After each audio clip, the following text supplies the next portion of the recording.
It was a horrific series of attacks that the world watched unfold when Hamas terrorists struck innocent Israelis only 10 days ago. Every one of those vile acts, the murder of civilians, women, children, the taking of hostages, including from a music festival, from kibbutz, the door-to-door terror, rocket fire, is to be condemned, as this parliament has joined together to condemn it. A terrible loss of 1,400 lives in Israel. We've called on Hamas to release the hostages unconditionally.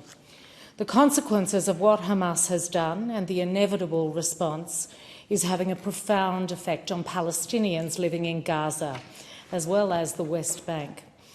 As I speak, the world is anticipating an Israeli offensive in Gaza with the stated aim of wiping out Hamas, but we do know the toll that will take on civilians. The IDF says 100,000 people remain in Gaza City. Already the Israeli retaliation means thousands of innocent civilians living in Gaza have lost their life, thousands more are injured, and hundreds of thousands have fled south to try and escape what is expected to come. Every one of these civilian lives lost, whether they are Israeli or Palestinian or any other nationality, is to be mourned. As the humanitarian situation deteriorates, Australia is supporting the work of the United Nations, the US, Egypt with Israel to find safe passage for Gaza civilians. Under international law, one inhumane act does not justify another. Collective punishment is not within the rules of war. As a nation, Australia consistently calls for the protection of civilian lives and the observance of international law. And we join President Biden and other leaders in calling for Israel to operate by the rules of war. We have urged restraint in Israel's response, knowing that civilian lives are at stake. I want to explain about Gaza. It's only 41 kilometres long and only 6 to 12 kilometres wide, a narrow strip, really densely populated, more than 2 million people, half of whom are under 18. The UN Relief and Works Agency for Palestine, UNRWA, the only UN body with the mandate to provide relief and social services to Palestinian refugees, describes the current situation there as unprecedented. UNRWA is supporting displaced people in their schools and buildings, rationing food and water, but there's no access to fuel in many areas for people to relocate. There's little food, barely water and electricity. It is a dire humanitarian situation. Hospitals are not able to meet the demand, and that is why we need to see an end to this blockade. Let's be really clear. Hamas is a terrorist group and does not represent the Palestinian people nor their legitimate needs and aspirations. I'm not the only one in this parliament to say that. Their aspirations are what most of us would consider human rights: the right to live in peace, the right to move around without checkpoints when you go to work or visit your grandchildren, the right to equal justice.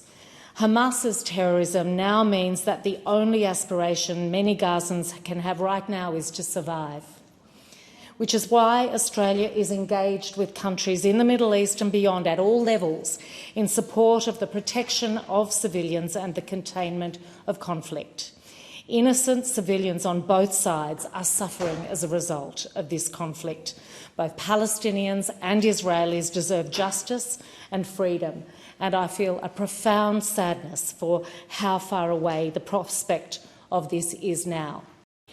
Well, since my remarks were interrupted last night, of course, unfortunately, things have deteriorated, not improved, and we look in horror at what is playing out. I can restate that the protection of civilian lives and the respect for international humanitarian law is paramount. There's really no room for movement there. And Australia has condemned any indiscriminate attacks and the targeting of civilian infrastructure, including hospitals. We condemn those behaviours. There is much confusion about what is going on, and I'm not going to go into the details, but I think we're all aware of the loss of civilian life that has occurred at the hospital in Gaza.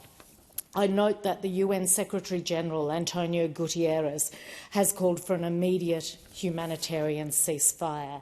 And as I said last night, what we're seeing is innocent civilians suffering on both sides as a result of this conflict. Both Palestinians and Israelis deserve justice and they deserve freedom. This is deeply distressing for so many people in Australia, grieving the lives that have been lost. What's important for us at home is that we maintain respect for each other as we do our best to support all the victims of this horror, irrespective of nationality or religion. In this parliament, we've condemned all forms of hate speech and violent extremist activity, including Islamophobia and anti-Semitism. In this place, we've agreed that no one should be stoking fear and division, which risks our domestic security. People should feel safe in Australia, wherever they are. Hateful prejudice has no place in this country. And in this place, we must continue to work together for what can be the only goal in this situation that's unfolding, and that is to provide peace for the region of the Middle East, to support a two-state solution for Palestinians and Israelis, and not allow a terror attack and its repercussions to undermine that commitment. Deputy Speaker, there is much practical work being done to assist Australians who are caught up in this conflict. More than 1,500 previously registered Australians have now left Israel and the occupied Palestinian territories, and additional flights are being arranged, subject to security conditions. DFAT remains in contact with more than 1,200 registered Australians in Israel and the occupied Palestinian territories, and none of those who have registered, or not all of those who have registered, actually want to leave. And many have registered for information updates. So we continue to work very closely with Australians who are on the ground. I want to speak specifically about Australians in Gaza, because we know this is really distressing for Australians, people in Australia who have Australian citizens who are family members in Gaza or non-citizens there. That's obviously an extremely challenging situation for Australia to be assisting people, but the Department of Foreign Affairs and Trade is in direct contact with Australians in Gaza who are seeking to leave, and keeping them updated and continuing to work with them.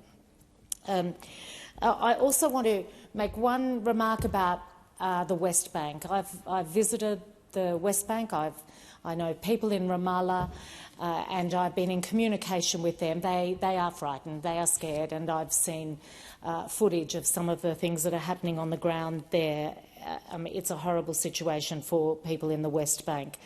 There are also Australians in the West Bank who are wanting to leave, and they are also being supported by the Department of Foreign Affairs. And I think our role as parliamentarians is to make sure that we are careful in the language we use. We've been asked to be, by the head of ASIO, to be careful in the language that we use. We have strong feelings about this.